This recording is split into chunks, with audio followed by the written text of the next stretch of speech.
rival. You have no equal now and forever. So an interesting thing happened the other day.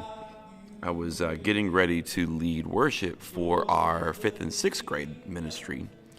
And that's kind of a new thing for them. They don't normally have like a live worship component to their Wednesday night service, but we're trying to incorporate that a little bit more. And meanwhile, as a worship ministry, we're trying to find more ways. How can we serve the church? How can we go into other areas beyond just the normal, typical Sunday morning and be able to add value to what's going on within the church? So it was pretty simple. It's just me and my acoustic guitar, and I was in the room just getting things ready, making sure, running through the songs, making sure that I knew how to sing certain parts, making sure that my lyrics were okay, also checking the sound, because there's no sound man.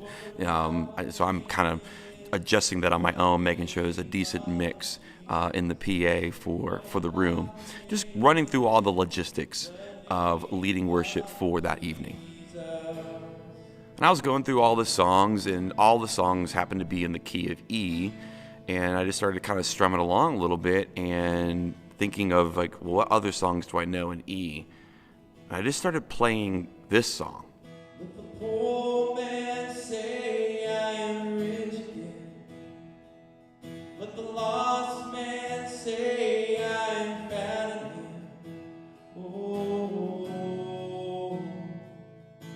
let the river flow. And I just started going through, just playing this song off the cuff and just remembering where I was. You know, this goes back to the 90s when I was in college, and just all the memories that I had, and being a very young Christian at the time. And just, I don't know, there was just this renewed sense that I had that, you know, instead of just running through the logistics of running, you know, leading worship for other people, I was kind of having my own time of worship. Just me in this big room by myself.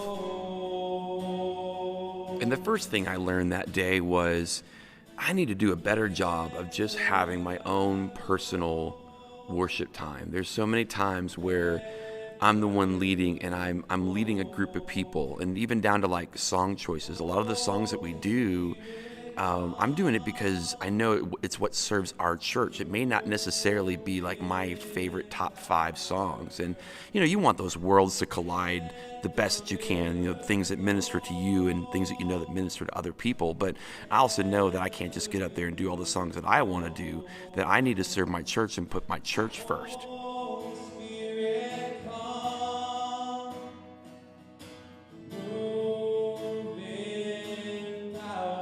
But there's just something about grabbing the guitar or sitting down at the piano and just playing songs that you know minister to you. I just got to do a better job of that. So, you know, we're in the 90s and we're playing songs in the key of E. And so, I mean, the next logical song to play next O'er the mountains and the sea, your river runs with love for me, and I will open up my heart that He will set me free. And this is where it really hit me. Like, I found myself as I'm singing these lyrics from a song that's like 20 years old, and just on multiple occasions not being able to almost complete the lyric, the line, because just this overwhelming sense of emotion came over. And, you know, call it emotion, call it the Holy Spirit. It was probably a mixture of both. But this reviving sense of, I don't know, just God's presence.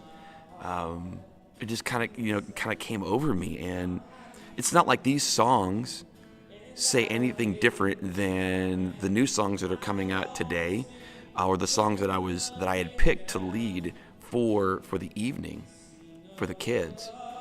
But it did take me back. And the second thing I learned is that, like, I get why the generations older than me hang on to their hymns, and that hymns are so important. The thing about music is that, you know, it's not just about what that song says, it's also about the memories that are attached to that song. You know, and maybe singing Jesus Paid It All for the very first time at a revival, And you being a very young Christian, and you remember that's the night, the first time I sang that song was at a revival, and I invited my best friend to church, and my best friend became a Christian, and here we are 20, 30, 40 years later, and we're still living for Jesus. And if I can go back to that moment, I remember what God was doing in my life at that time, and I can think about those moments that might be 10 or 20 years ago, and thinking about how God has been faithful through all of those times. And so for me, these songs from the 90s, like, these are my hymns. These are my songs from the moment when I was in my teens and my 20s and just kind of new to Christianity and my faith. And it just took me back. A good song is a good song, whether it was written 500 years ago or 5 minutes ago.